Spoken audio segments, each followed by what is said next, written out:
exatamente só dessas duas vias, mas vou citar algumas escaladas que eu fiz nesses últimos 3 anos, que para mim foram bem significativas e que eu acho que vale a pena mostrar e encaixar com essas duas que eu fiz agora em janeiro, assim, para talvez assim mostrar um pouco uma certa evolução minha, né, na escalada. Então eu vou começar com uma via que eu abri, foi minha primeira conquista, eu só tenho 2 também. Foi uma conquista também no Fitzroy, sem chegar no cume, foi pela Casaroto no final de 2010, começo de 2011. E eu gostaria de citar ela porque certamente eu acho que foi a escalada mais aventura que eu já fiz na minha vida e não fiz propaganda, praticamente não escrevi nada sobre ela e gostaria de citar ela assim como uma escalada assim, que foi bem especial para mim, que o início assim foi o início, né, que tem 3 anos isso, e a partir daí eu fiz umas escaladas assim que foram bem significativas e que eu acho que essa tem uma importância por ser uma grande aventura que eu passei, assim, sentimentos assim diferentes que eu nunca senti na montanha, que eu senti nessa escalada e gostaria de mostrar para vocês. Vai apagar a luz.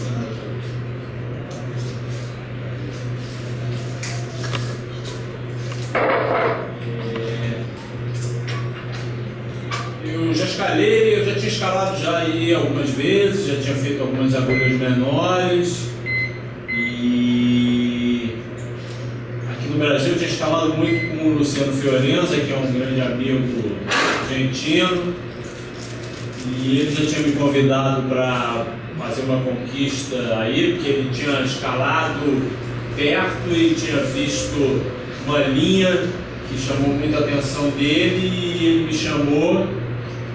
E em dezembro de 2010 a gente partiu com essa ideia aí para Chaltén e esperamos o mês de dezembro todo e só aconteceu nos últimos 4 dias do ano de 2010. A gente entrou na parede 28, então foi 28, 29, 30 e 31.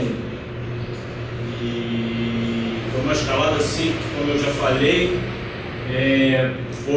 eu considero a maior aventura que eu já passei na montanha pela incerteza, pelo tamanho e por estar abrindo uma via e pelo clima principalmente que a gente pegou.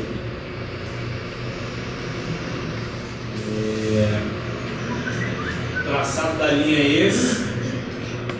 A gente idealizou essa escalada sem a intenção de chegar no cume, porque a gente tinha uma logística que levava um pouco menos de material, um pouco menos de comida, e a nossa intenção era só fazer o cume do Pilar Casaroto. O traçado é esse que vocês estão vendo aí.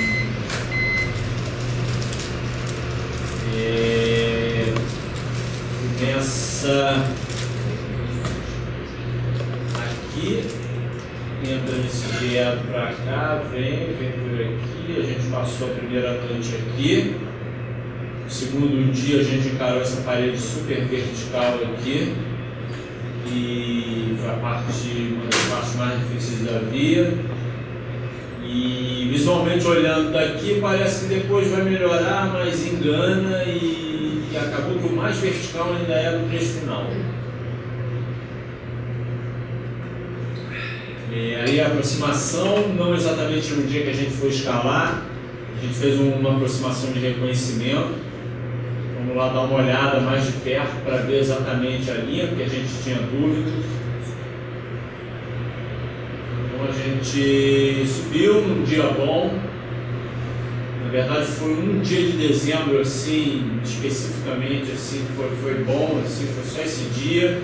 Logo depois já mudou e a previsão indicava isso, então a gente resolveu tentar nada, porque um dia é muito pouco. Aí já é no dia da escalada, a gente já estava cansado de esperar e a gente viu uma previsão assim de uns dias assim abertos, mas com muito vento, e a gente apostou achando que o vento seria um pouco menor e acabou que ventou toda a escalada. E aqui dá para ver até melhor assim a linha da via, ela começa aqui, pega essa fenda, pega uma outra aqui, entra dentro desse viado com esses tetinhos, vem para cá e vai para encostado aí. Aí já é o começo da via, se não me engano, primeira parada, indo para a segunda enfiada. Estava muito frio mesmo, assim, a gente escalou de casaco de pluma e anorak o tempo todo. Essa é a primeira enfiada, ela já é a segunda.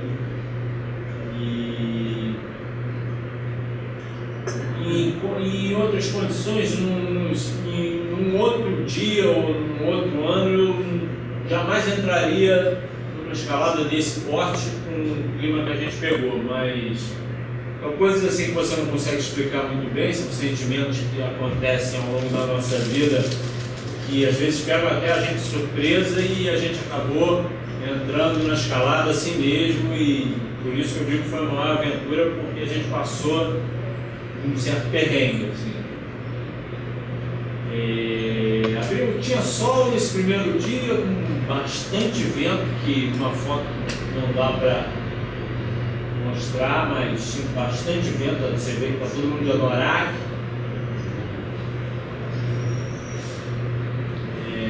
O primeiro guiava e os outros dois mareavam. A gente carregava os dois que iam de mareando, carregavam uma mochila relativamente pesada, 12 até 15 quilos, então tinha que marear mesmo.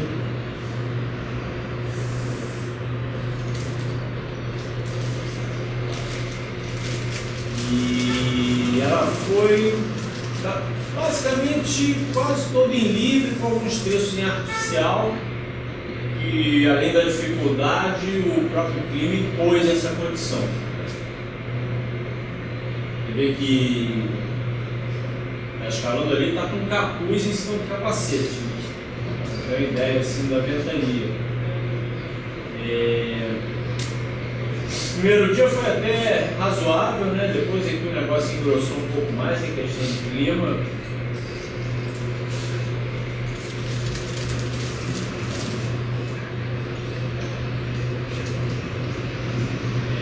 Aí já chegando perto do final do primeiro dia, depois a gente encarou toda essa parede por essa fenda aqui,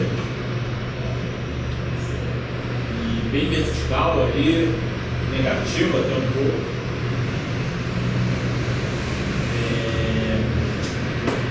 Bem legal assim, porque você entrar numa parede aí sem uma linha pré-estabelecida, uma escalada já feita, é realmente uma aventura grande, assim, é uma aposta assim, que muitas vezes você tem que medir bem o que você vai fazer. No primeiro bivac aí, a gente encontrou um lugar bem bom, ajeitou ele, passamos a primeira noite ali.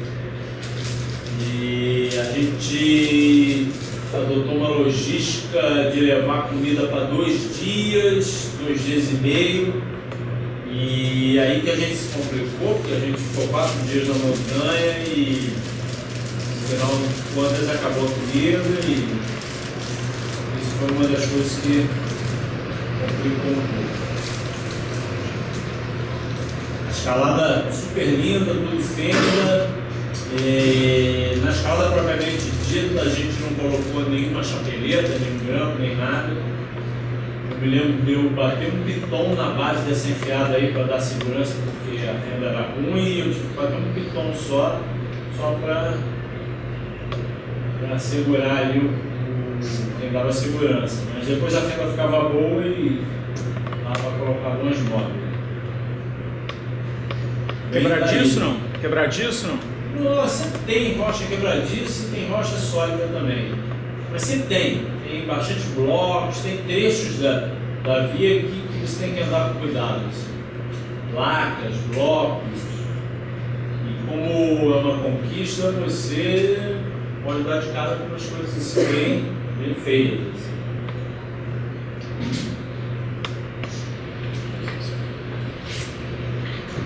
Isso ainda é no primeiro dia, porque a gente chegou nesse platô e a gente resolveu fazer mais uma cordada e deixar encordada para o dia seguinte já partir com uma corda fixa e aquecer um pouco, né? Já que sobrava tempo no primeiro dia, a gente subiu mais essa enfiada aí e encordou.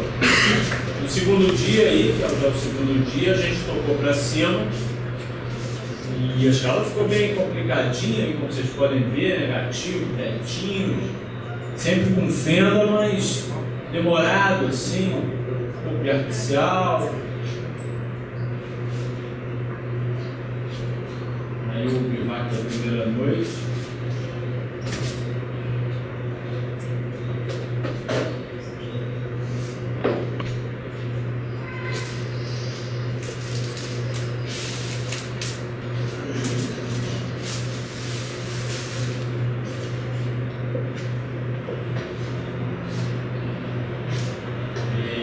Aí no final do segundo dia,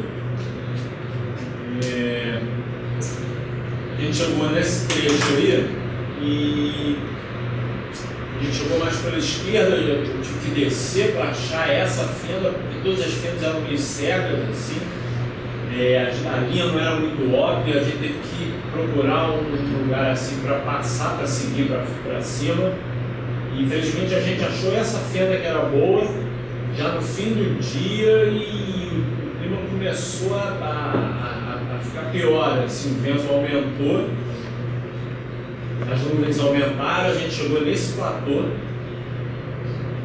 bem protegido do vento, felizmente, e aí entrou uma névoa assim, sinistra, assim. Aí é 18ª acordada e deu uma apreensão bem grande, porque para descer daí era um dia e meio de rapel, assim, largando tudo e torcendo para a corda não agarrar, já que a gente só tinha 2 cordas. E chegamos aí, felizmente protegido, mas aí o clima ficou realmente assim, nublou bastante, assim. Pela manhã eu me lembro de despertar assim, olhar para o clima e falar, não, agora para baixo, né? Pensei, né? E não falei nada, ninguém falou nada. Foi uma manhã assim de poucas palavras, assim, e não sei o que aconteceu, mas a gente continuou. Né? A gente fez uma aposta alta nessa escalada.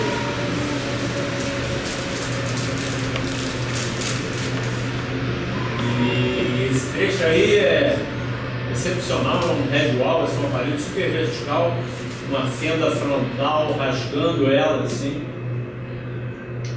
E a gente foi em artificial aí, tá muito ventoso, frio, como aí peça após peça, ganhando altura. Começamos no final do headwall, atravessamos para a direita, porque se via assim, uma certa parede um pouco mais fácil para a direita. E a gente deu exatamente, não no cume do pilar, mas na parte mais baixa dele, justamente uma de emenda para o cume da montanha.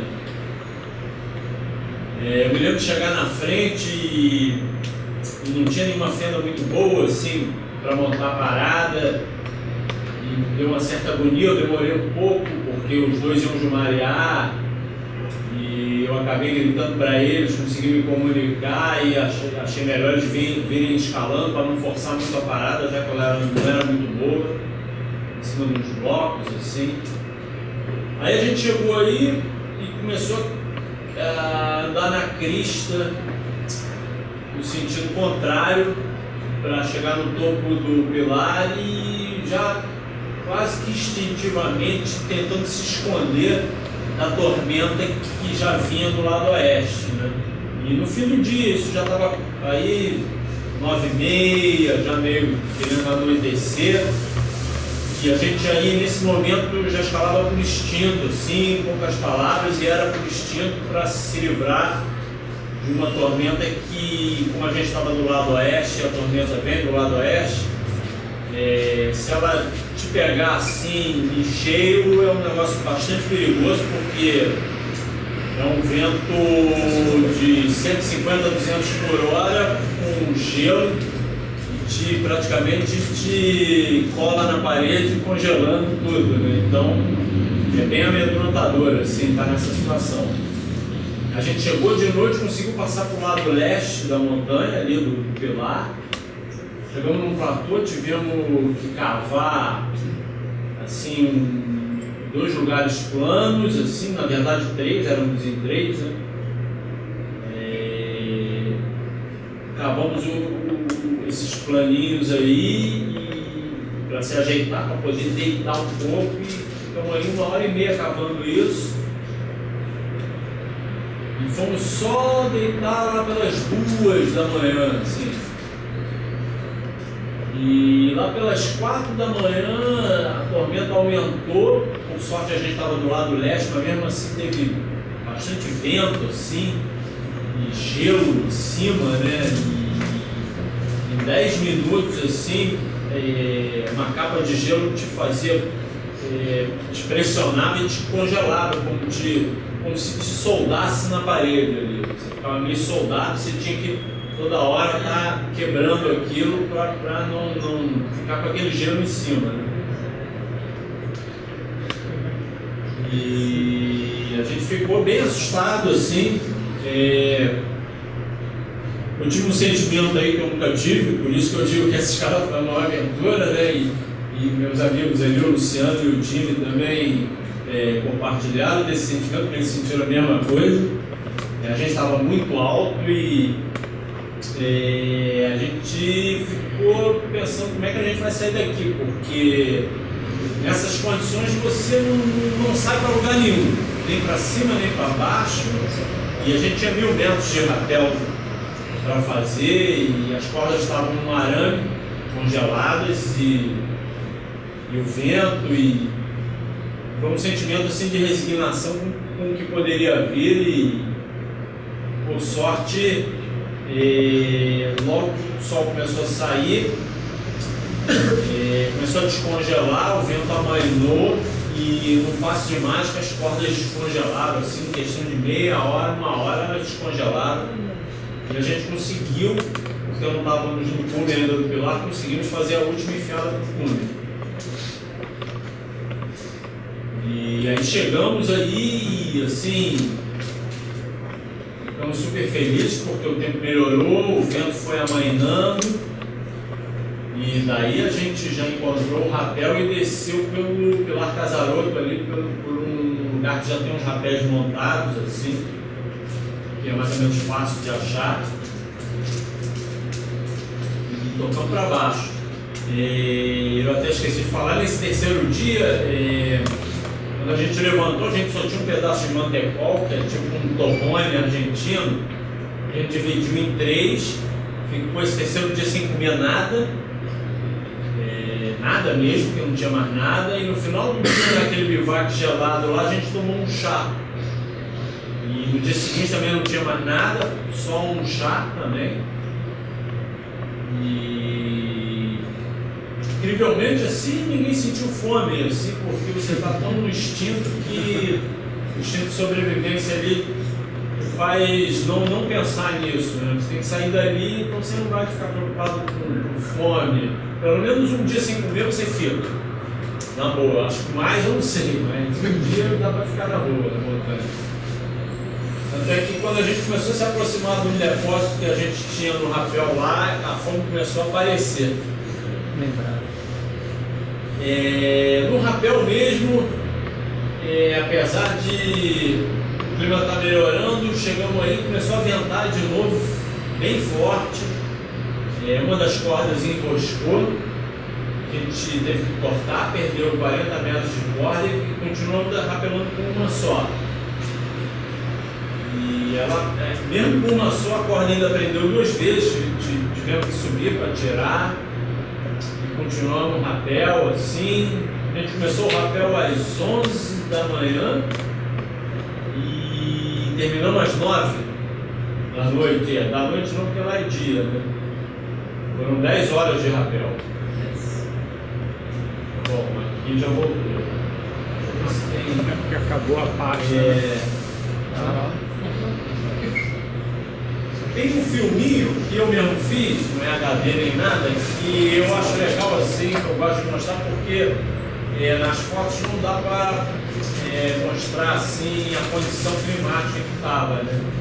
E esse pequeno filmezinho ali, 2 minutinhos só, mostra bem isso. Pode tentar mostrar aí na... Dá uma película.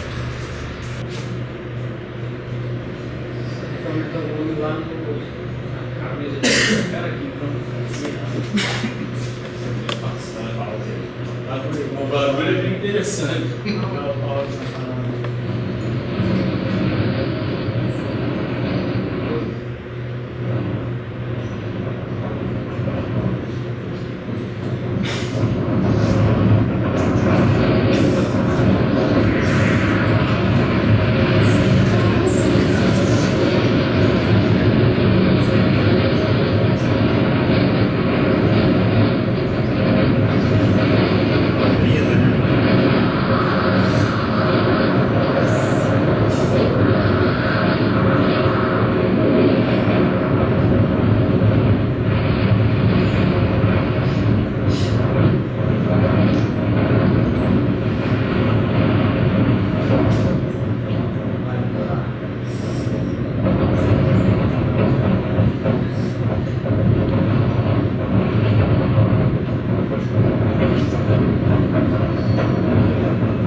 Esse ano foi meio intenso, né? Porque essas escaladas foram os últimos 4 dias de 2010.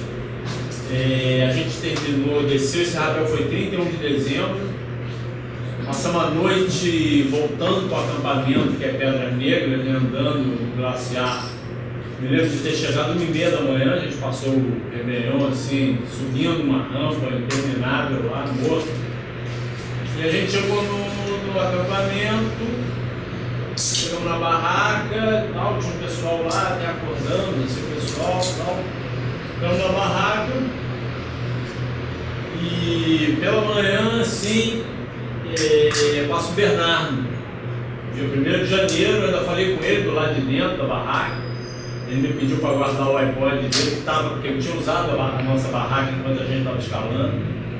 Ele passou com a Kika e a gente desejou boa sorte para eles. Eu não tive assim, cara a cara com ele, porque eu estava tendo sábado de dormir dentro da barraca e ele fora, a gente só se falou. E aí aconteceu aquilo que a gente temia, né? Que todo mundo teme na montanha, que é um acidente que levou o amigo.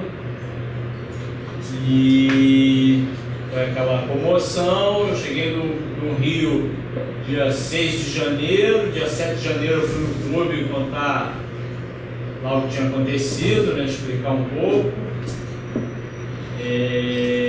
Meio abalado ainda pela escalada e abalado também mais ainda pelo acidente. Eu cheguei em casa e dia 11 de janeiro teve aquela chuva lá, que foi aquela tragédia que teve na Serra. E eu tinha programado, já tinha um convite, eu tinha até ficado quieto, assim, quase ninguém sabia disso, para escalar o Salto Anjo, um convite do Valdemar Riplevix, que tinha montado uma equipe, e a partida era 24 de janeiro. E eu pensei até em não ir, porque já tinha acontecido muita coisa, já, né? A escalada do Pilar, a morte do Bernardo, a chuva, tudo foi bem forte, foram coisas assim que me marcaram bastante. Mas a oportunidade era única e eu resolvi ir. E realmente foi incrível, foi uma escalada completamente diferente, escalar na Patagônia, um Bigual assim, diria que seria o PhD Bigual, essa parede. E a gente foi para Venezuela para tentar essa parede. Essa parede foi conquistada, essa via foi conquistada em 1990 por 2 espanhóis, somente 2. Ficaram 15 dias na parede, 23 ao todo de trabalho. Eu sempre gostei de história, então eu sempre acompanho o que acontece no mundo da montanha, assim. E eu já fiquei ligado, quando aconteceu essa conquista, eu já me liguei e me impressionou bastante a parede, assim. E você fica sonhando em um dia, quem sabe, fazer uma escalada assim, como essa, né? E quando surgiu a oportunidade, eu não pensei 2 vezes, né? Só que quando a gente chegou na base, eu respondo por mim, foi a parede mais impressionante que eu já vi na minha vida. Tanto é que eu fiquei, os 2 primeiros dias assim, eu fiquei com bastante medo assim, de encarar a escalada, porque ela é amedrontadora. É uma parede assim que você olha de baixo e você fala, caramba, por onde é? E isso é inescalável praticamente, assim, ela é muito cheia de tetos, uma pedra assim, lisa, meio esquisita, assim, dá uma impressão assim, nada amigável, pelo contrário. E a cachoeira caindo do lado também cria um ambiente assim muito sinistro, assim, lúgubre. Assim, é uma coisa assim, é uma abóbora, né? Como dá para ver aí, é um anfiteatro. Então você fica cercado, é úmido, é escuro, e a parede tem 1000 metros. Ela, como o francês, a equipe francesa que fez antes da gente, ele definiu bem, a parede é esmagadora, você se sente assim como se foi esmagado pela parede. Mas aos poucos você vai se adaptando e a partir do momento que você entra na escalada, você vai se acostumando com aquele tipo de rocha e com a escalada em si. Então, você vai se adaptando ali, vai subindo, e nós éramos uma equipe grande, éramos 6, 4 efetivamente guiavam, e isso ajudou muito, dividiu, né? E divide um pouco o psicológico, né? Mais gente, assim você se sente um pouco mais seguro, né? Mas foi uma escalada bastante trabalhosa, muito assim, teve que ter uma logística muito grande, né? Uma tensão muito grande com as cordas, né? Porque a gente nos primeiros 5 dias escalou e encordava e voltava para a base, e é uma rocha muito afiada, então um protetor de corda quase em todas as cordadas, assim, era bem perigoso, e as caudas praticamente não tinha proteção fixa, era tudo mole, e tinha que ser tudo muito bem feito para não ocasionar assim, nenhum tipo de acidente, nenhum susto, né? Isso aí é na base da parede, já anda aí, você vai olhando para a parede assim, e os 2 primeiros dias dá vontade de sair correndo aí. Aos poucos a gente foi se adaptando. Foi uma escalada que o guia tinha que escalar com 2 cordas, nem pensar em escalar com uma corda só, porque muitos trechos afiados, assim, que numa queda, se uma corda passa ali, corta fácil, então 2 cordas era primordial. E o segundo nem jumareava, ele tinha que escalar também para não tensionar a corda, porque se tensionasse a corda numa jumareada, a corda não ia durar 3 enfiadas de corda. E mesmo com 2 cordas, você poderia ir assegurando numa enquanto se jumareava na outra, mas mesmo assim era um risco muito grande. As jumareadas eram super negativas, isso é mais ou menos no início. Esse trecho aí tinha uns 70 metros negativos, no ar mesmo. Era quase tudo assim, no ar. E uma rocha assim, uma linha, uma via que você nem sabia por onde ia direito. A gente tinha um croquis muito geral, assim, muito generalizado, que não mostrava quase nada, nenhum detalhe. E foi um pouco também no instinto aí para achar a linha da via. E a gente repetiu, porque os espanhóis eles abriram em 90, e em 2003 ou 2004 foram os ingleses e repetiram a via incrivelmente toda em livre. Assim, eu digo incrivelmente porque a gente não fez toda em livre, a gente não tinha nível para isso. Os ingleses tinham nível para isso, fizeram tudo em livre de uma forma assim impressionante.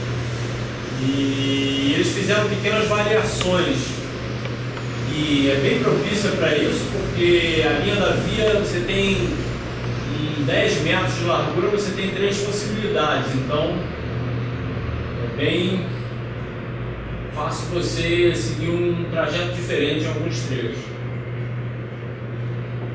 A gente adotou uma tática nesses primeiros 5 dias de encordar e voltar para a base, e depois entramos definitivamente na parede, para alcançar esse platô aí, que ficava mais ou menos na 10ª cordada, para ir montar o primeiro bivac de parede, aí, a primeira estadia na parede, para daí ir encordando daí para cima e voltava para aí.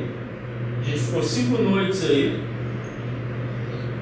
éramos 6, então alguns em Porto Alegre, porque o platô era bem bom, queria até lugar para os 6, mas para ficar mais confortável em Porto Alegre foi mais adequado. Dá para ver aqui, ó, o bivac, então a gente escalava, cortava tudo e descia para lá. Sempre no final do dia descia. Aí depois a gente tinha um outro campo, que era o campo, aquele era o campo 3. Depois fomos ao campo 4. Esse na verdade é o campo 5 aqui, né? A gente vai ter uma foto do campo 4, que a gente passou 2 noites. A gente passou 5 noites no campo 3, daquele platô anterior. 5 noites nesse campo 5 e 2 noites no campo 4.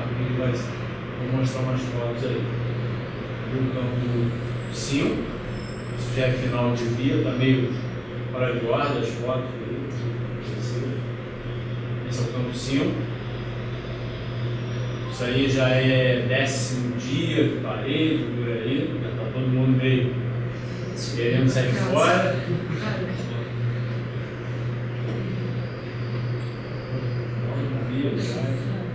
Esse final já é no topo, né? Está fora de ordem. Isso aí é a primeira acordada, né? Totalmente fora de ordem. Essa é a primeira acordada, entra para mato, depois você anda para a direita no mato, e aí realmente a segunda acordada, aí o bicho pega já nessa aí. Meio molhada, meio úmida, tudo móvel, uns blocos, assim, bem perigoso.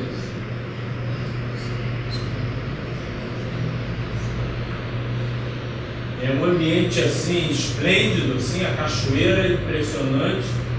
Dava assim um caráter assim totalmente diferente de qualquer coisa que eu já fiz. Eu nunca fiz nada parecido, certamente nunca vou fazer nada parecido com essa escalada. Ela é única, eu acho que no mundo. Ter essa cachoeira tão grande, é a maior cachoeira aí do planeta, e ter essa escalada aí do lado, realmente é um privilégio fazer essa escalada.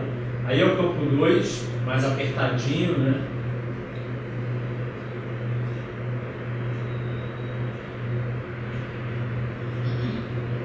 A gente teve que ir na época seca, a cachoeira aí está com pouco volume, porque quando a época de chuva com muito volume realmente fica difícil. Aí tem uma foto melhor, campo 2. Uma escalada desse tipo é muita organização e entendimento ali entre as pessoas, assim. Você tem que estar sempre cedendo, né? Nunca evitar contrariar qualquer ideia, qualquer sugestão, sempre ali criar, assim, sempre prezar pela amizade, pelo bom entendimento, para tentar manter o humor em alta e fazer com que a coisa aconteça, porque senão é muito fácil não dar certo uma coisa assim. Para ter uma ideia, tem um número interessante, a gente levou 220 litros de água. Claro que a gente não puxou tudo isso de uma vez, a gente foi colocando aos poucos isso na parede.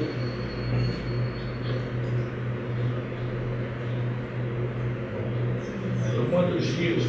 Foram no total 17 dias, 13 na parede, 12 noites na parede e 5 no início.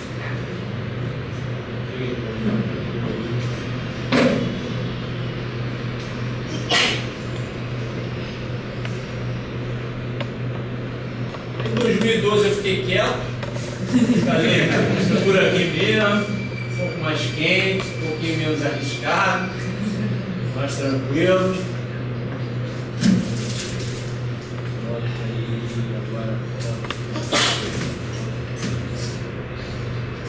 E aí agora vamos aqui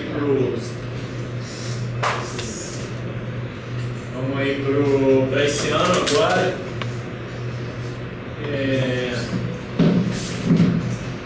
Eu fui começo de janeiro agora lá para Bariloche, na casa do Luciano, ele me convidou, vamos aí, vamos tentar alguma coisa, não sei o quê. Ele é um cara assim muito criativo, sempre querendo abrir via e sempre com uma ideia nova, e a gente se entende muito bem, eu apoio as ideias dele, estou sempre junto.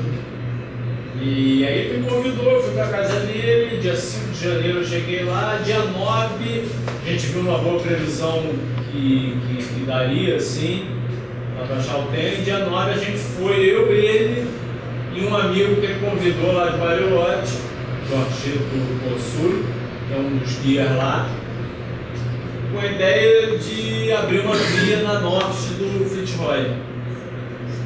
E era uma ideia já dele, né? Ele teve essa ideia, ele idealizou a linha, a gente discutiu depois um pouco e chegamos a uma conclusão assim mais definitiva de onde a gente queria passar, e ele convidou esse amigo E fomos nós lá para tentar essa linha.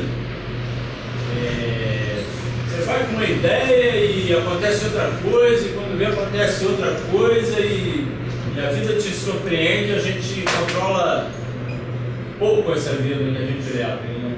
As coisas acontecem um pouco fora do nosso controle.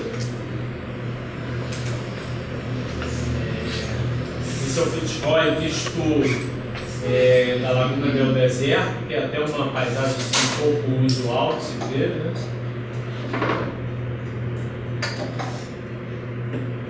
Foi do carro do Angico, fomos já lá direto para a entrada da caminhada. Eu tinha um amigo lá que tinha uma casa que morava no meio desse bosque, a gente acampou por aí, e daí a gente foi para a parede, foi para tentar escalar. Só que você não vê essa face logo, você só vê quando já está perto dela. Tinha nevado na noite anterior, e esse primeiro muro aqui, como vocês podem ver, está todo cheio de neve, todo com as placas de gelo ali. E a gente olhou aquilo e por aí não dá. Hoje não tem a menor condição. Então a gente ficou com esse dia perdido ali. E como já estava aí, a gente resolveu, não, já que estamos aqui, vamos ao plano B. E o plano B se tornou uma escalada ali que realmente é linda, a Mata Esporro. Ela vai pelo pilar, ela não dá para ver o começo dela, mas ela vem por aqui, chega no fundo do pilar e depois acessa para o fundo, no caso que a gente fez. Né? E a gente chegou aí e realmente desistiu da primeira opção, que era abrir a via. Dá para ver bem isso aí, tudo chapiscado de neve ali. Isso demora um pouco para derreter, pelo menos um dia, depois fica um pouco molhado, um dia e meio para voltar ao normal a parede. A gente fez essas fotos justamente para depois, a partir dessas fotos, a gente estudou ali, o que a gente passou meio por aí. Depois eu vou mostrar melhor. O galinha ela vem por aqui.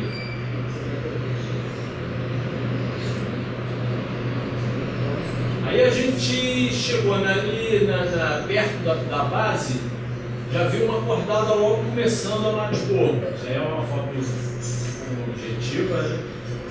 E estava um pouquinho melhor condição que a parede que a gente ia entrar. No início só meio chapiscado, depois melhorava. E essa cordada já estava no início, tinha começado cedo, a gente ficou olhando, e ficamos o dia inteiro aí olhando. Caras subindo. Logo na sequência, lá para 1h da tarde, a gente estava torrando no sol, tempo ótimo, tempo firme.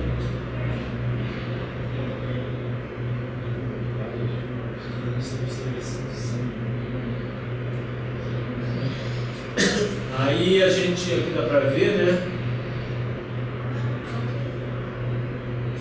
Logo depois que a gente estava aqui, passou uma cordada feminina de 2 americanas, assim, passaram pela gente, também iam fazer a face norte ali, uma via chamada Teowelt, perto da gente, que a gente queria abrir, e resolveram também ir para o plano B e resolveram entrar na Mata Esporro também, e entraram um pouco mais tarde. Então a gente viu a progressão das 2 cordadas, a primeira que começou de manhã e as 2 americanas aqui, que seguiram logo o encalço ali. E eles vieram bivacar aqui, isso aqui é fim de dia, eles chegaram aqui.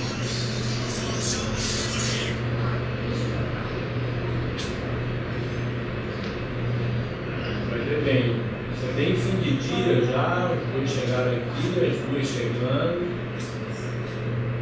E eles passaram a primeira noite, se eu não me engano, 8ª ou 9ª acordada. E a gente ficou embaixo, então resolveu não entrar só no dia seguinte.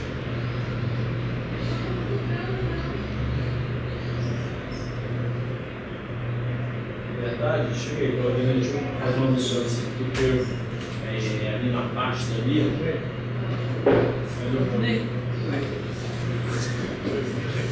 aí a gente entrou aí cedo na via e fomos tocando aí, a via segue bem por dentro desse diálogo aqui.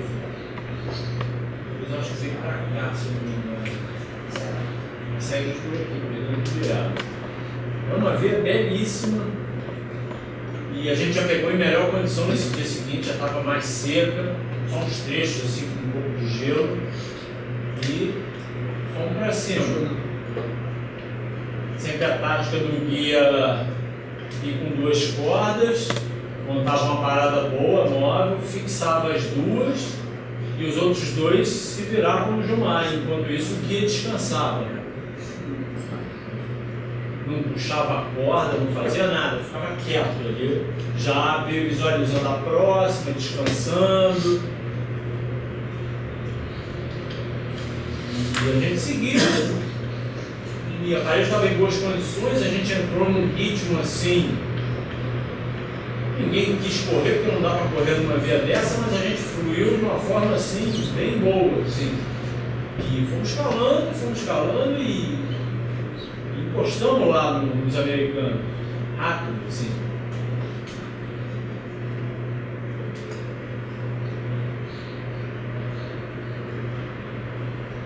Estamos indo, o dia estava magnífico, dia ótimo.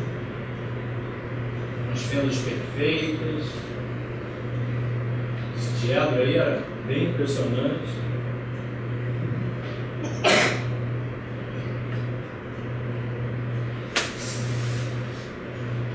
E aí quando a gente chegou nesse platô aí, a gente visualizou aqui a cordada feminina, que aqui havia a original, vai por aqui, tá mais boa, dentro dessa grota aqui, e tem uma variante por aqui que se chama Gringos Perdidos. E eu estava até na frente essa hora e quando eu olhei eu falei, não, vamos por aqui, que é muito mais bonito. Depois eu vinha saber que é legal por aqui também, mas não tinha boa impressão não. Na hora os americanos mesmo se dividiram aí. A primeira cordada que estava na frente seguiu por aqui e os americanos seguiram por aqui. E aí a gente resolveu ir por ali, por onde os americanos tinham ido. E é uma escalada belíssima por ali, assim, umas fendas perfeitas, uma dificuldade assim, quinto mais, sexto mais, constante. Tudo fenda.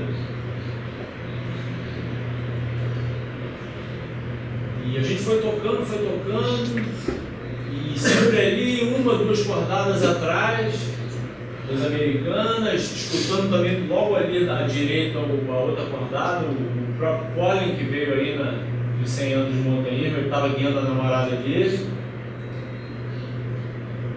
E aí chegou todo mundo no cume do Pilar, né? A escalada chegou por aqui. Chegou todo mundo meio junto de noite, aí no caso já era o dia seguinte. Né? Chegou todo mundo de noite assim, a gente escalou 17 horas de escalada ininterrupta. E eu me lembro de ter chegado aí morto, a gente chegou umas 11h30 da noite, já estava escuro. E a gente ficou atrás desse bloco de pedra aqui virado para lá, assim. Os americanos se ajeitaram por aqui. A gente ficou exatamente aí, e tivemos que limpar um pouco a neve e tal, para não ficar muito gelado, as costas. Me lembro de ir deitar ali 15 para as 3 da manhã, depois de comer, tomar um chá, não sei o quê, e me levantamos às 5h30. Então não tinha a menor moleza. Físico, coitado físico, vai tudo na cabeça ali, essas horas é porque. E aí no dia seguinte, a gente levantou um pouco cedo, passou pelos americanos, eles ainda estavam no saco de dormir, começando a levantar. E aí a gente tocou na frente. E aí você faz 2 rapés de 30 e chega na crista aqui. Inclusive essa foto aqui me emociona um pouco assim, porque quando eu fiz lá aquela conquista do Pilar, a gente passou aí. E na verdade quando a gente passou aqui, a gente fez um pequeno rapel para cá, e aquele platô nevado que a gente passou a tempestade, é esse platô aqui. E a gente ficou. Então quando eu passei, eu até me emocionei, porque eu reconheci um pouco o que tinha acontecido há 2 anos atrás, assim. E dessa vez a gente foi pro cume, né? Você faz esses 2 rapés, chega aqui, faz uma escalada em crista, mais ou menos fácil, e parte para cima pro Cumes tem mais uns 350 metros de escalada, mais ou menos. Dá para ver aqui toda a crista do Pilar, você chega aqui e daqui você toca. E a gente adotou a tática de descer por aí. Então a gente deixou lá no nosso bivac, no topo do Pilar, saco de dormir, fogareiro, o resto da comida, não sei o que, levamos só umas roupinhas, não sei o que, alguma coisa para cima, comida, e fomos pro Cume, né? E uma escalada belíssima aí do Pilar para cima, umas fendas boas, assim, vertical, um pouco difícil, mas bem franco. E no final cai um pouco a inclinação, vira uma rampa de gelo, de bloco, tranquilo assim. E aí a gente chegou no Cume mais ou menos às 4h30 da tarde, por aí. Quando a gente chegou no Cume, tinham dois caras, um chileno e um americano, que tinham acabado de fazer a Fanaciel, que é uma via pelo lado oeste. Foi legal encontrar com eles ali, a gente confraternizou e tal. Foi um deles até que tirou essa foto. E a gente voltou pelo mesmo caminho. Fizemos 2 rapéis, já cruzamos com os americanos que chegavam e tocamos para baixo. Isso aí é refazendo o rapel, 2 rapéis que você faz. E chegamos no topo do Pilar e resolvemos parar uma noite aí, porque a gente estava muito cansado, para continuar o rapel só no dia seguinte. Só que às 3 da manhã entrou um mau clima e fez com que a gente saísse correndo daí já para começar a rapelar às 4 da manhã, assim, no escuro mesmo. A gente já começou a rapelar. A gente já conheceu o rapel, né? Então começou a rapelar sem tomar nada, sem tomar um gole de chá, com medo do tempo virar ali em cima, né? E tocamos uma pau para baixo, assim, cheio de sono, assim, bem. Saí correndo, né? E o tempo foi ficando meio feio, aos poucos foi ficando feio, a gente foi descendo.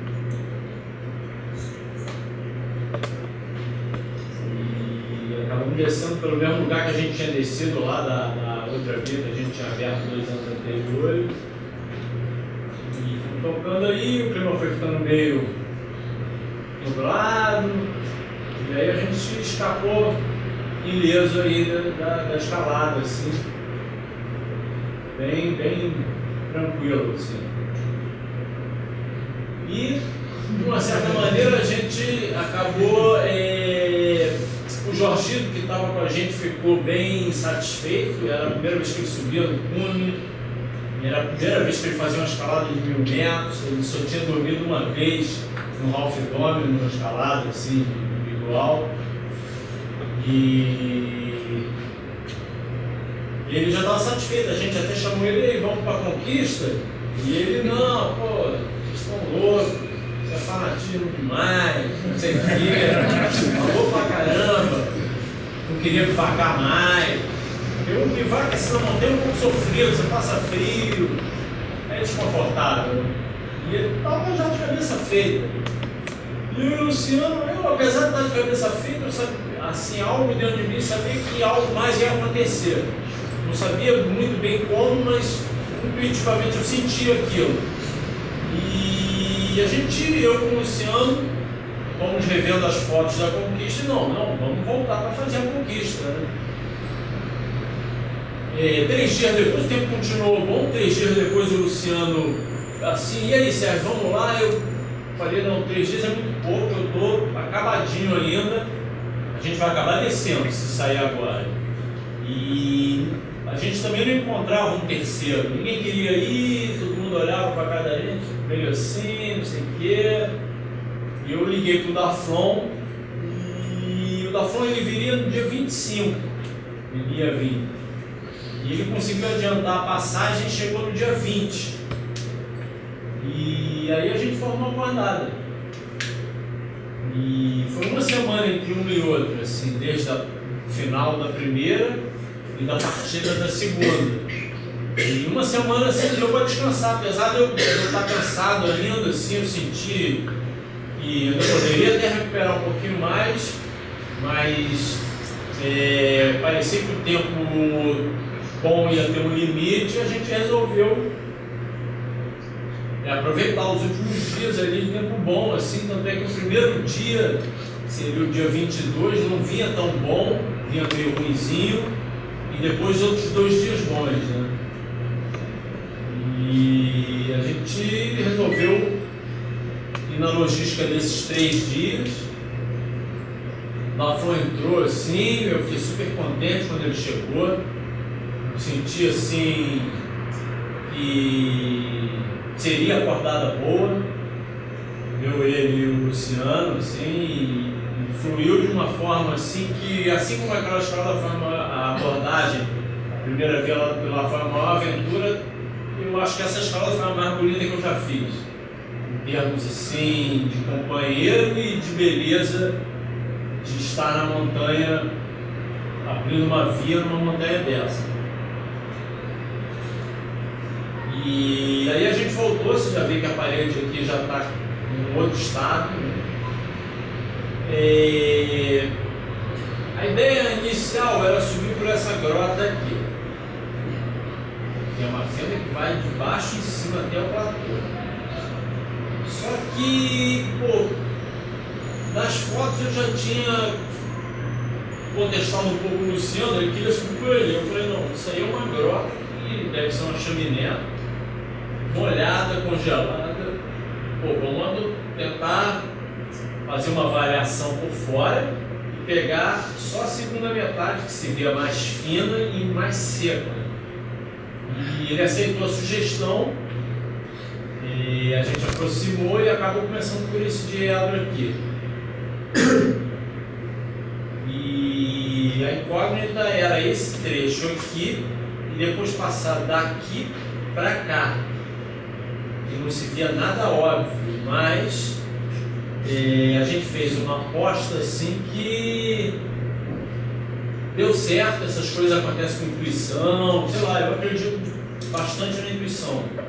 Assim, não sou tão racional na montanha, eu sou racional no procedimento, mas naquilo que eu encaro, assim, como eu encaro e como eu vejo as escaladas assim, é muito pela intuição. Para sentir o que vai acontecer, se vai ser bom, se vai ser ruim. E assim como eu insisto em escaladas, eu desisto de outras, assim, sem problema nenhum. A gente entrou aí, nesse primeiro dia, o clima não estava dos melhores, tinha um pouco de nuvem, tinha um pouco de vento.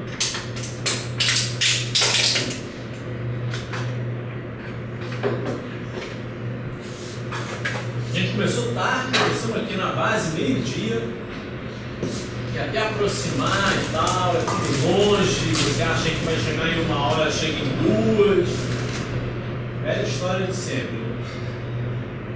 Aí tocamos o pau aí nesse início, uma escalada pouco óbvia. Eu até quis assumir essa primeira subida, assim, esse primeiro trecho. Eu achei, não, vamos lá, pode deixar que eu vou e vou descobrir um caminho ali nessa parede. E você vê assim que você olhava para cima e caramba, 1000 possibilidades, assim, umas lacas, a rocha um pouquinho assim, esfarelenta. Aí fomos tocando, fomos descobrindo ali o acesso. A questão era essa, travessia para a direita, né? Por aqui até que era mais ou menos óbvio, né? Fomos indo, a mesma tática, ia com as 2 cordas, fixava as 2, os outros 2 no Jumar. E aí eu comecei essa travessia para a direita e a travessia saiu fácil, quarto super, tranquilíssimo assim. E a gente entrou na outra fenda lá, feliz da vida e acertamos assim cheio, quase como você comprou uma raspadinha ali, raspar e ganhar um prêmio. Assim. Aí o Luciano já entrou na fenda principal lá, já tocou pau. Aí já quase chegando no platô, no grande hotel, frio pra caramba que tava esse primeiro dia, assim, todo mundo encapotado. Tinha um pouco de vento, mas pela previsão, a previsão acertou direitinho. O primeiro dia era meio ruimzinho e os outros dias, 2 dias bem bons, assim. Aí é um grande hotel que você chega por trás disso ainda e vem caminhando dele, caminha dele quase meia hora, assim. É fácil, mas não pode dar mole ali, você se desencorda e vai cada um por si. Não tem assim muita proteção, cheio de pedra solta, é tranquilo, mas vai rodando ali, cada um por si. E aí você chega lá no final do platô, que é o único lugar plano que tem para fazer um bivac legal, que já é um bivac feito pelas outras vias que passam aí. Aí passa umas 3 vias nesse platô. E desse platô a gente já tinha idealizado a nossa linha para cima, né? A gente já tudo por foto. E a gente levou as fotos na mochila e ia estudando ali, eu não vou passar agora aqui, aqui, tomando referência, não sei o quê. E fomos para o segundo dia aí. Passamos uma noite um pouco fria. Eu dormi com da fundo mesmo no saco de bivac, a gente cometeu um erro ali, porque o saco de bivac não era Weretex, era nylon, condensou, molhou. A gente acordou no meio da madruga com o saco todo molhado. Aí fomos para essa parede aí que foi fantástica esse segundo dia, assim, uma qualidade de escalada assim. E poucas vezes eu escalei assim, em termos de fenda, sabe? E a gente já tinha, nesse mar de fenda, a gente já tinha traçado a nossa. E vai meio por aqui assim, vai aqui. Aqui. Pega essa mais fina de todas aqui. Porque tudo isso que você vê aqui, isso aqui é quase uma chaminé. Isso é uma chaminé com certeza. Isso aqui é uma fenda de corpo. É mais fenda de corpo do que fenda fina. Então, se você olha um negócio com um risquinho fino, ali é onde você vai ser melhor para subir, porque é uma fenda melhor, uma escala menos assim, ralenta, né? Mais estética, por assim dizer. E aqui dá para ver melhor, né? Vai por aqui, passa para cá e pega esse diâmetro aqui. Todo esse trecho aqui. E vertical aí, 6º, 7º, alguma coisa. Tá bem franco, assim, proteção ótima, as fendas ótimas. Até a garra tinha assim, uns bicões, assim, uma rocha maravilhosa. Pouca coisa solta, quase nada.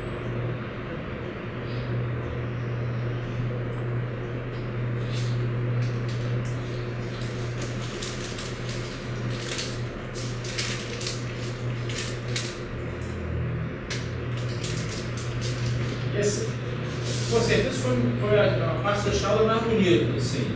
Mais difícil também e mais bonita esteticamente falando, assim. Uma rocha assim, fantástica. Às vezes você demorava porque ficava em dúvida numa fenda aqui, outra aqui, não sabia se pegava aqui, voltava para cá, não sei o quê. Se você ficasse muito em dúvida, você perdia tempo. Aí tinha que logo pegar o número e escolher aquela e subir.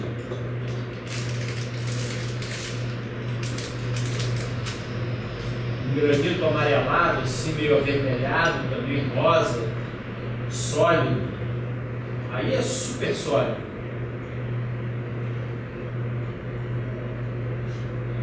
E a gente escolheu ali talvez a mais fina de toda essa parede, esse segundo muro. E aí tudo fininho, stopperzinho, microframe, mais sólido, assim. Você olhava de baixo do caramba ali, vai ser complicado e não, entrava bem, assim.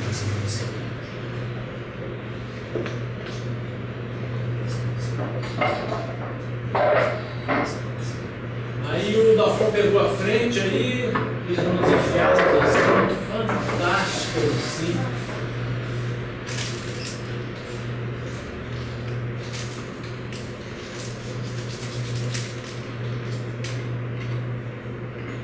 fendas de frente, assim. Esse bloco aqui, eu olhava de baixo, parecia esquisito. Você olhava, caramba, será que está solto? Eu achava que estava encaixado, assim. Tem muita essa formação do granito. Quando é muito fendado, às vezes tem um bloco encaixado entre dois fendas, assim, forma uma fenda de um lado e do outro, e o negócio é firme. Aí a gente chegou num platô bom, aí ficamos meio em dúvida, porque eram muitas opções, acabamos pegando uma fenda para a direita, assim, que foi uma decisão acertada, e parecia um pouco difícil, mas nem era tão difícil, era aparentemente só.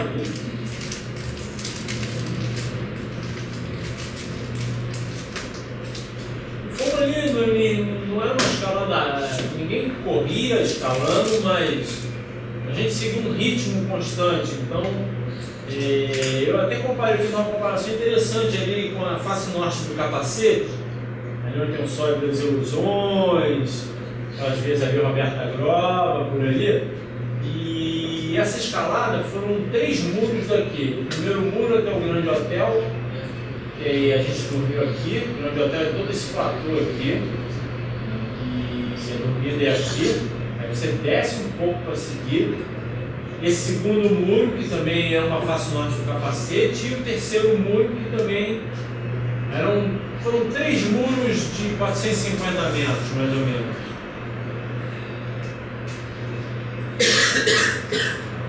E foram 2 bivacs na parede, né? No final desse segundo muro, a gente bivacou numa aí, já é a foto do terceiro muro. Uma foto melhor depois. Aí a gente está na crista do final do segundo muro. Eu fui com o Luciano, você faz uma coisa fácil. Fui com o Luciano já para fazer um reconhecimento. Já deixamos material por lá e deixamos uma corda fixa ali, voltamos e dormimos na crista. E o Lafon fez essa imagem ali da crista, ele ficou lá arrumando, ficou derretendo o gelo lá para fazer um pouco de água. E esse bivac foi fantástico, assim, um lugar assim, impressionante, era uma crista, assim, um platô plano, um abismo de um lado, abismo do outro, assim, super alto, assim, uma paisagem impressionante, assim. A gente ficou assim, frente ali, se arrostou atrás da gente, o pôr do sol, todo o gelo continental.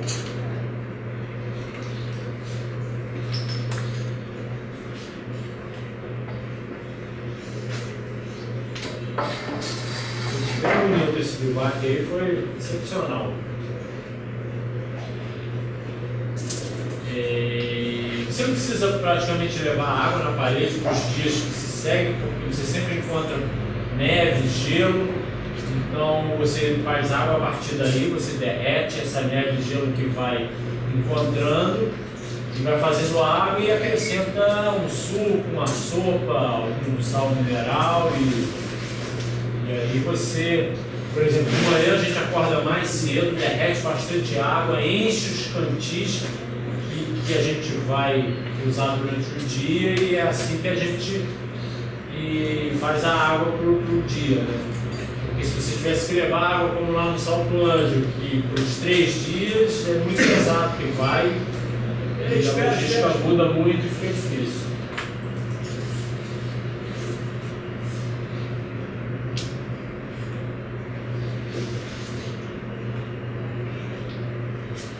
Paisagem do Globo Continental, mítico, céu todo, conjunto, né? Um cordão dos arredores, várias agulhas. E aí a gente partiu para o terceiro dia, face oeste, né? Os 2 primeiros muros eram face norte, e o terceiro muro já face oeste, já virava para oeste. E aí já bastante sombra, toda a parte da manhã na sombra, frio, né?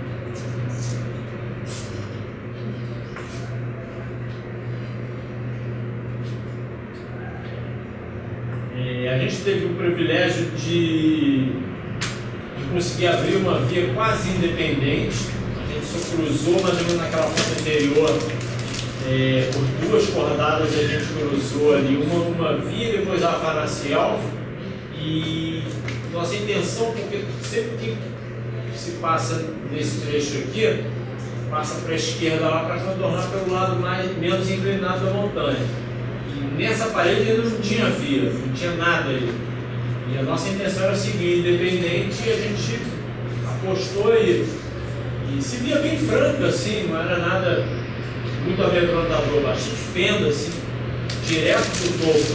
Como é que aqui você está 3 minutos no fundo, uma andadinha assim já está no fundo. Pela esquerda não, você faz todo um contorno assim para chegar. E a gente apostou aí nessa parede aí para fazer uma coisa independente, criativa e fosse uma linha assim nova, né?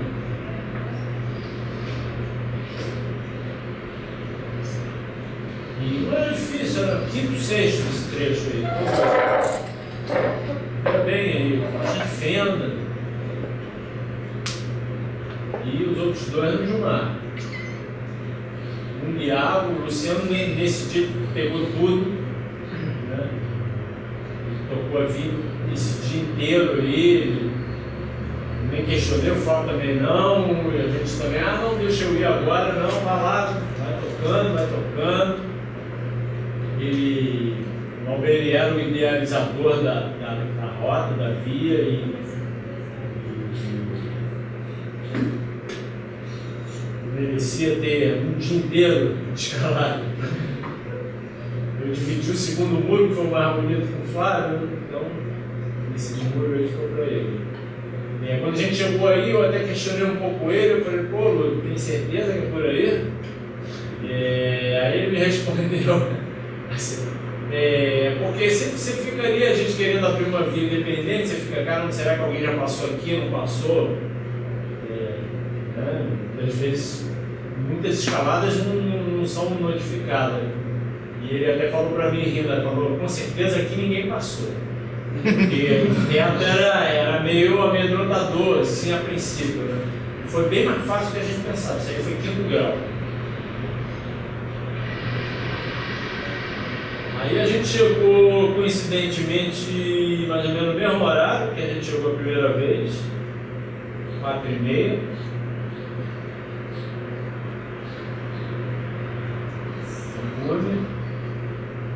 E já com um plano de descer pela via franco-argentina, que seria um rapel muito mais rápido, já montado, e saindo por outro lugar, atravessando a montanha e descendo por outro lado.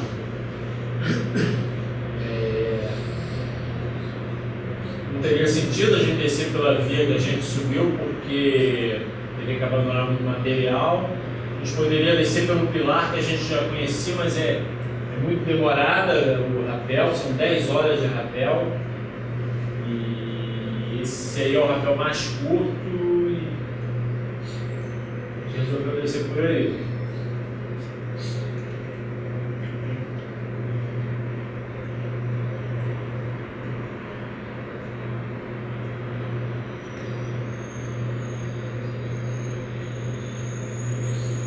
Vamos ver aqui, ó, tem um bico de pedra, aí você vai reforçando, faz um backup ali, faz um backup lá, sempre reforçando, mais pesado desce na frente, mais leve tira o backup e já está testado. Não, mas é a logística. Tem que backupar, porque mesmo sabendo que várias pessoas já rapelaram daqui, isso aqui pode falhar. Não custa nada você botar um freiozinho ali, um stop, não sei o que, e se você desconfiar muito, até tem. Mas no caso, ali a gente ia tirando para não largar tanto material. E a gente começou a rapelar umas 5 da tarde e chegamos no fim do dia na base. E aí já era no outro dia, a gente chegou na Cija, que chamam, que é uma crista assim já no final da parede, né? E fizemos mais um terceiro bivac aí. porque já escureceu e a gente não quis descer a brecha dos italianos, que é um rapel bem perigoso, cheio de pedra solta, que aí já é o final da brecha dos italianos. E a gente resolveu descer só na manhã seguinte. E foi onde a gente passou mais medo, foi nesse trecho aí. Nesses dias todos onde a gente passou medo aí. Porque tudo solto, só rapel de 30, não dá para emendar 2 cordas, porque certamente na hora que fosse puxar a corda ia prender. E tudo solto, umas paradas assim de dar medo, e não tinha muito onde backupear, e tinha que apostar, e geralmente isso aí está congelado e estava seco, porque eram vários dias de tempo bom já, e ficou tudo sem gelo e ficou bem perigoso. E aí a gente nesse dia mesmo já desceu o glaciar e chegamos lá na Lagoa de Los Três, tomou 1 hora aí, fizemos a última polenta, deu até preguiça de sair daí, estava bem cansado. Aí finalizamos essa aventura. E agora eu vou mostrar aí uma que eu fiz agora, na Pedra Arriscada, assim, que me impressionou bastante. É uma montanha muito bonita que a gente tem aqui no Nordeste de Minas. E eu faço questão de mostrar porque é comparável a isso aí e num outro ambiente, assim, me deu a mesma satisfação. Assim. Apesar de não ser uma conquista, eu repeti uma via e foi bem satisfatório. Isso foi agora em agosto, recente, com meus amigos meus de Petrópolis, Marcel e o Léo, tem terreno lá também lá nos Três Picos. Eu já estava com vontade de fazer, de ir conhecer, fazer essa escalada, a Pedra Arriscada, ali em Minas, ali, São José do Divino, nome da cidade. A gente tem como monumento da cidade ali a pedra, que realmente ela é dominante no cenário, muito bonita, bem grande. A gente foi para lá com a intenção de fazer aquela via, uma via chamada Place of Happiness, que é a conquista do Edmilson Padilha, do Horácio Grafon, que é um argentino, e do Stefan Glovax e os amigos dele alemão. Eles estavam com uns 5 anos. Eu tinha visto umas fotos que um pessoal aqui do Rio já tinha feito. Me chamou a atenção, eu fiquei a fim de conhecer e tentar escalar. Um conjunto lindo, é um lugar um pouco maltratado, né, meio devastado, assim, mas as montanhas são grandiosas e compensa, apesar de você ver que é um lugar devastado e maltratado, é bastante bonito ainda.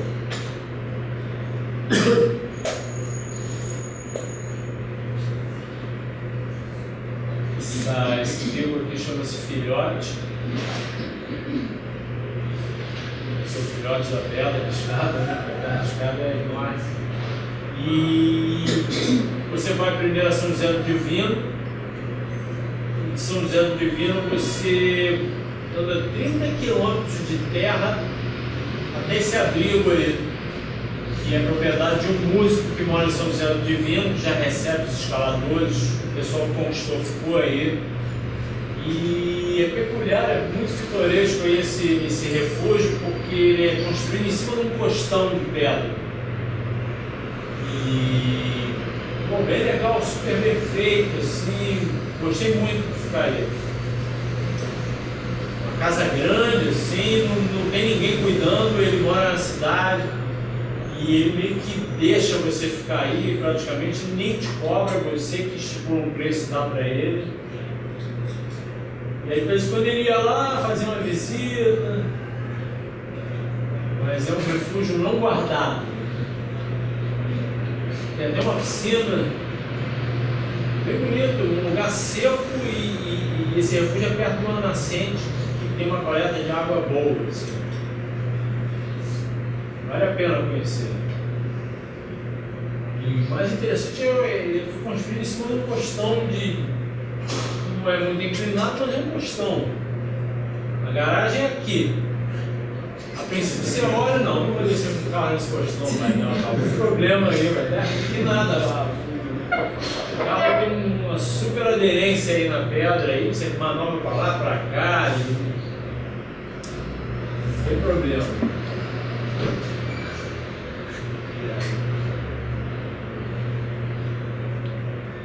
Tem escalada aqui nessas paredes, também tem uma aqui, mas tem uma aqui, tem uma pela crista.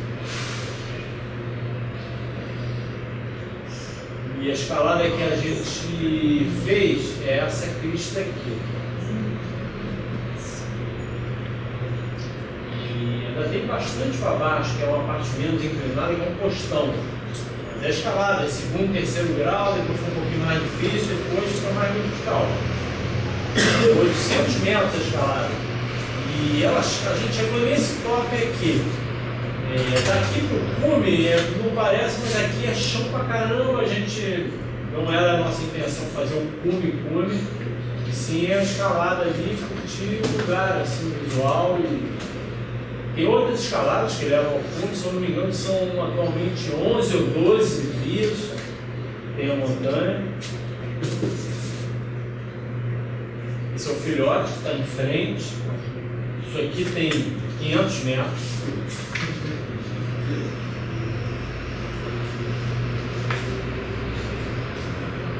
Dá para ter uma noção maior do tamanho da escalada. Começa nesse posição aqui, por aqui, pega o direto e segue bem pela aresta mesmo. E olha assim que você segura de um lado e do outro da aresta, bem pela aresta.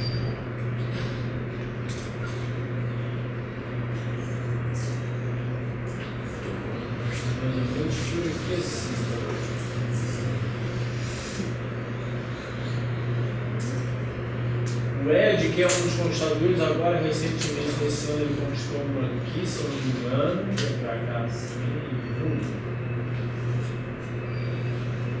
é grandiosa a montanha.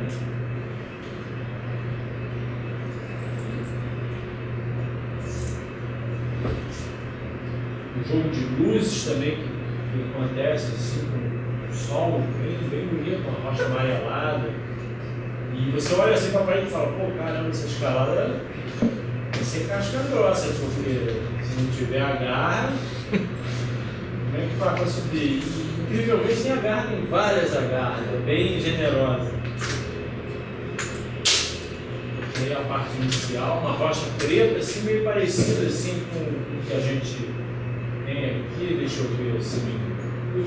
Alguma coisa assim, Pão de Açúcar, né? Ali, chamaria Pão de Açúcar, para a parte leste ali, é parecido com isso. Ela vai tomar de pé e vai tendendo lá para esse direto aqui, que é a parte fluxo da via, assim.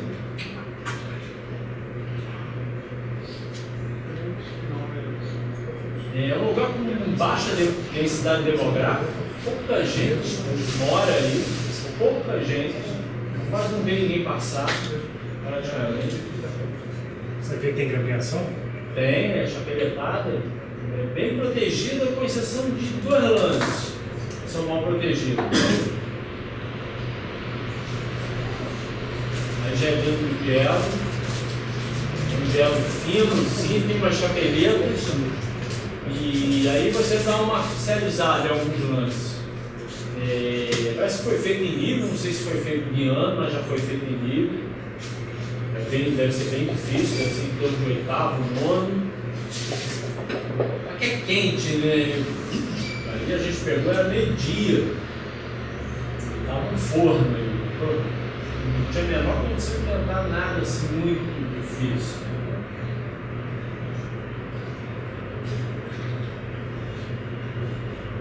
Bem bonito, assim, super estético.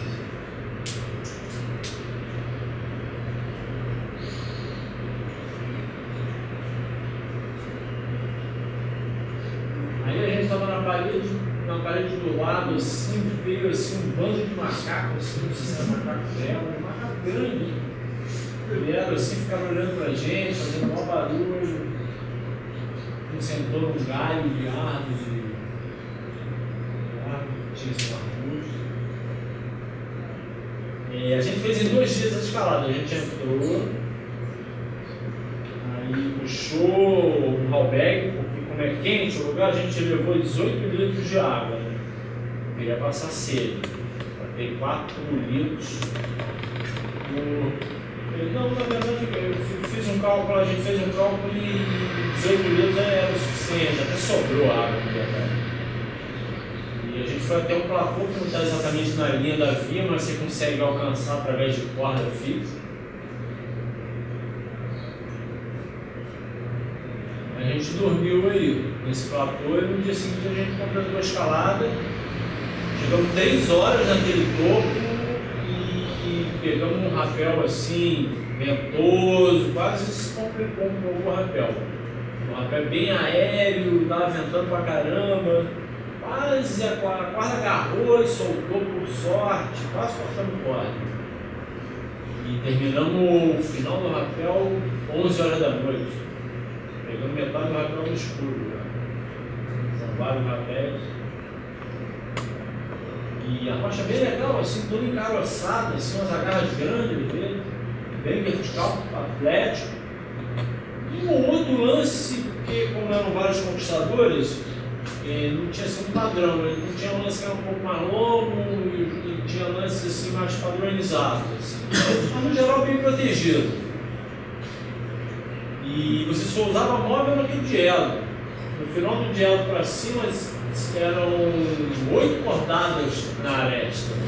E não precisava nem um freio, nem um stop. Só expresso. A gente largou todos os móveis aí e foi para cima sem nada porque já tinham avisado a gente. E tudo chapeleta, assim, parada com chapeleta com argola, para rapel, bem feito o negócio. Uma rocha interessante porque ela toda encaroçada, né? Bem encaroçada. E a parte no trecho negativo era sólido e no que ia ficando um pouco positivo era mais quebradiço. Esse aqui é aquele filhote, né? Uma conclusa,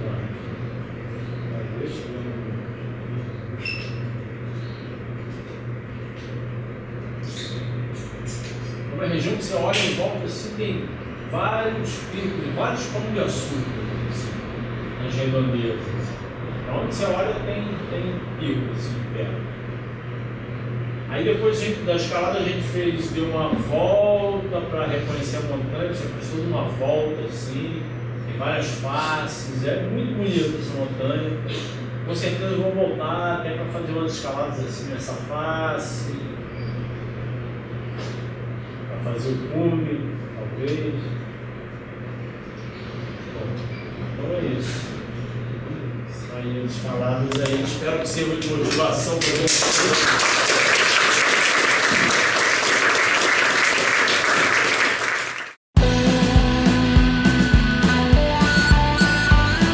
O Papo de Montanha é uma iniciativa do Clube Excursionista Light e visa difundir conhecimento entre os montanhistas com palestras e debates que acontecem mensalmente.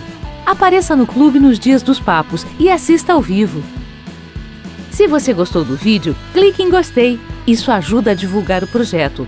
Não esqueça de se inscrever em nosso canal, assim você sempre será avisado quando um novo vídeo for publicado.